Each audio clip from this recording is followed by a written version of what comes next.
दरूद बेशुमार हज़रत मोहम्मद सल्लल्लाहु अलैहि वसल्लम और उनकी आल पर सल्लल्लाहु अलैहि वसल्लम।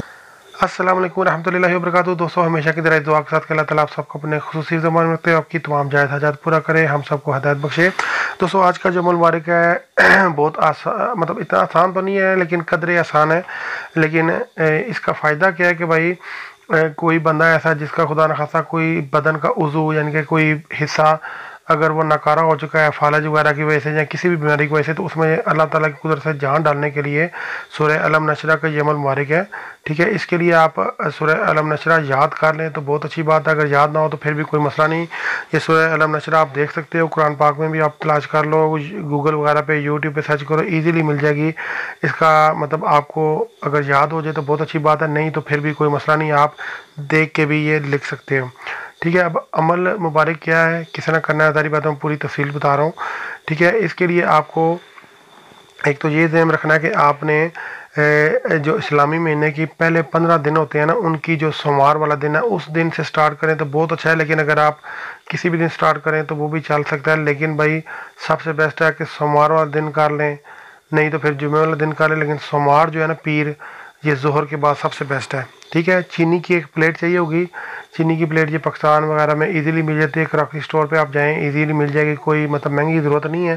सिर्फ यह है कि साफ़ सुथरी और नहीं हो और पहले किसी को इस्तेमाल ना की गई हो, यानी कि अनयूज्ड हो। ठीक है, अगर वो आपके घर में पड़ी हुई है तो उसको आप निकालो। ठीक है, उसको भी यूज़ करो, नहीं तो बाहर से ले आओ, जो भी है मतलब उसको प्लेट को अच्छी तरह साफ़ सुथरा करके धो के खुश करके उसको अपने पास तैयार करके आप रख लें। ठीक है, यानी कि ये प्लेट आपके पास अमल के दौरान पहले ही मौजूद होनी चाहिए। उसके बाद आपने ज़फ़रान की स्याही तैयार कर लेनी है। ठीक है, ज़फ़रान ये रेशे से होते हैं। ठीक है, इनको आपने पहले क्या करना है कि एक अर्के गुलाब चाहिए, ज़फ़रान चाहिए। अर्के जो ज़फ़रान है उसकी जो रेशे हैं उनको आपने बारीक हाथों से ही तोड़ना है, वो टूट जाएंगे बिल्कुल। जब पीस छोटे छोटे टुकड़े से हो जाएंगे, उनको फिर आपने क्या करना है कि जो अर्के गुलाब है उसमें मिक्स करना है। ठीक है, और मिक्स करेंगे और उसको अगर आप चाहें तो थोड़ा सा चूल्हे के ऊपर गर्म कर लें, यानी कि अर्के गुलाब को और ज़ाफ़रान के जो टुकड़े हैं या पत्तियां उनको पीस के जब आप चूल्हे के ऊपर किसी बर्तन में डाल के थोड़ा सा गर्म करेंगे तो उनको आधा घंटा घंटा टाइम दें तो वो गाढ़ी हो जाती है, इससे आपको लिखने में आसानी होगी। ठीक है, ये सामान आपने पहले ही तैयार करके रखना है। ठीक है, ज़ाफ़रान की स्याही तैयार करके प्लेट, और जिससे आपने लिखना है मतलब कोई शाख लेने किसी दरख्त की जो फलदार दरख्त हो, अनार वगैरह हो जाए, अमरूद कुछ भी हो जाए, या अगर आपको शाख नहीं मिलती कोई पेन की मतलब कोई नया पेन ले लें, कलम ले लें, कुछ भी ले लें, लेकिन ये प्रैक्टिस कर लेना आप कि वो प्लेट के ऊपर सही तरह लिखा जा सके। ठीक है, अब आपने ज़ाफ़रान की स्याही, वो कलम या दवाज या जिससे भी आपने लिखना है वो आपने अपने पास रख ली, और ये चीनी वाली जो प्लेट है ये आपने सामने रख ली। अब मंडे वाले दिन जोहर की नमाज़ आपने पढ़ी। नमाज़ पढ़ने के बाद 11 मरतबा सबसे पहले दिन आपने 2 नफल हाजत पढ़ने हैं कि अल्लाह पाक ये मैं अमल करने लगा हूँ अपने लिए या अपने बच्चे के लिए या अपने वालिदैन के लिए, तो वो आपने उस नियत से 2 नफल हाजत पढ़ने हैं कि अल्लाह पाक इसमें मुझे कामयाब करना। फिर उसके बाद जैसे ही आपने 2 नफल हाजत पढ़े, 11 बार दुरूद इब्राहिमी पढ़ के फिर बावुज़ू हालत में अगर आपको सूरह अलम नशरा ज़ुबानी आती है ठीक है, नहीं तो कुरान पाक सामने खोलें और पूरी सूरह अलम नशरा बिस्मिल्लाहिर्रहमानिर्रहीम से लेकर आखिर तक आपने ये वो जो चीनी वाली प्लेट है उसके ऊपर आपने लिख देनी है। ठीक है, अब तलफ़ुज़ का ख्याल रखना है। अगर आपने ज़ेर ज़बर पेश वगैरह डालना है तो फिर पूरा A to Z हर चीज़ बिल्कुल जैसे कुरान पाक में है वैसे ही लिखनी है। या दूसरा तरीका आप आसानी के लिए ये कर सकते हो कि ज़ेर ज़बर पेश वगैरह कुछ भी ना लिखो, वैसे ही अलिफ लाम मीम, ठीक है, इस तरह आगे से पूरी सूरत लिख दो।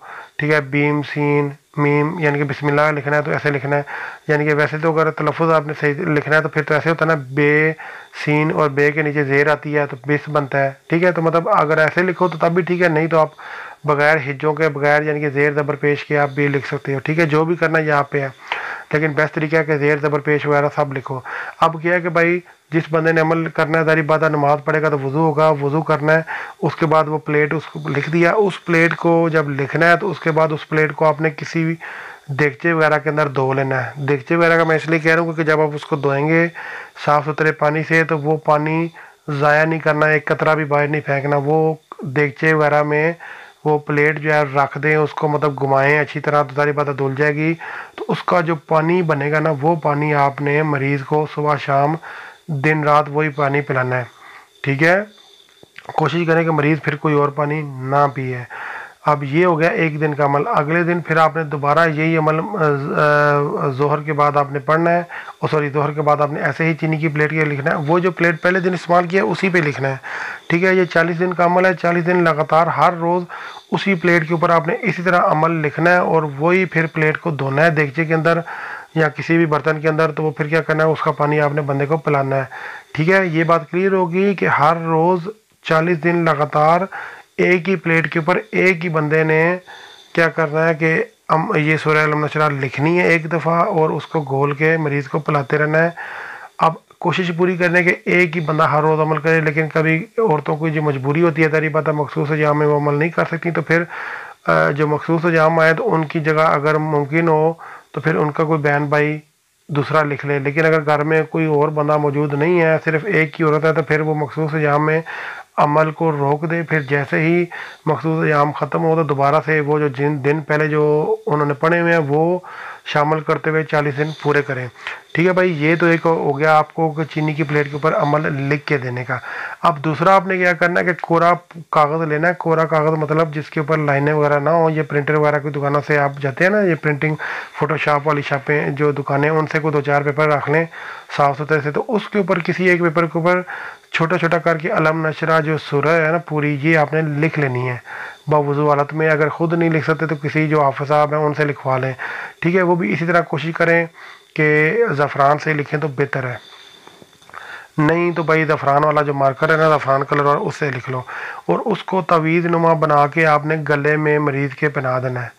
ठीक है, चाहो तो आप इतना छोटा लिखते हो तो उसको मोम उसके ऊपर प्लास्टिक रैप चढ़वा के तो गले में लटकवा दो, मतलब ऐसे भी बेस्ट है।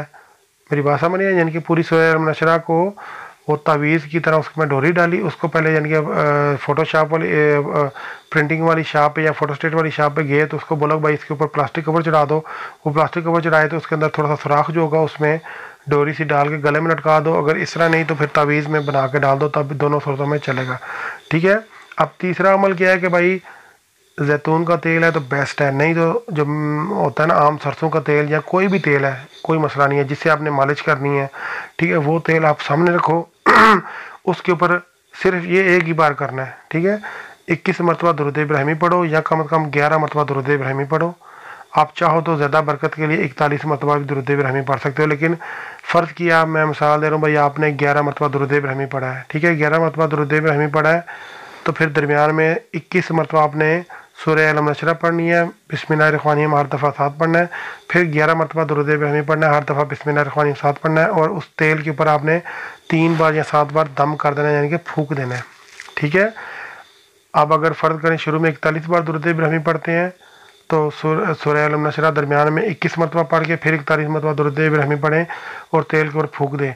अब ये जो अमल सिर्फ आपने एक बार करना है, ये आप फॉर लाइफ इसको चलते रहें, 40 दिन 50 दिन 60 दिन ये तेल अपने पास रखें। इस तेल में आप चाहें तो दूसरा तेल भी शामिल कर सकते हैं। ठीक है, और ये जो तेल के ऊपर आपने दम किया है, इससे आपने मरीज़ की रोज़ मालिश करनी है, सुबह दोपहर शाम। ठीक है, हाथ मफलूज है, पाँव मफलूज है, जो भी ऐसा मफलूज है, हरकत नहीं कर रहा, उसके ऊपर मालिश करनी है।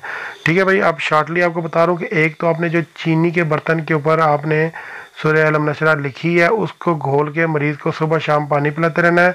वो पानी अगर कम होता है तो उसमें दूसरा पानी शामिल करते रहें, लेकिन 24 घंटे के बाद जब नया पानी, जब नई बार सूरत लिखेंगे तो फिर वो दोबारा धो के वो पुराना अगर पानी बचा हुआ है तो उसमें मिक्स कर सकते हो। लेकिन यह है कि 40 दिन लगातार हर रोज़ नई सूरह अलम नशरा लिखनी है, हर रोज़ उसको पानी में मिक्स करना है, हर रोज़ मरीज़ ने वही पानी पीना है, 40 दिन कम से कम ये करना है।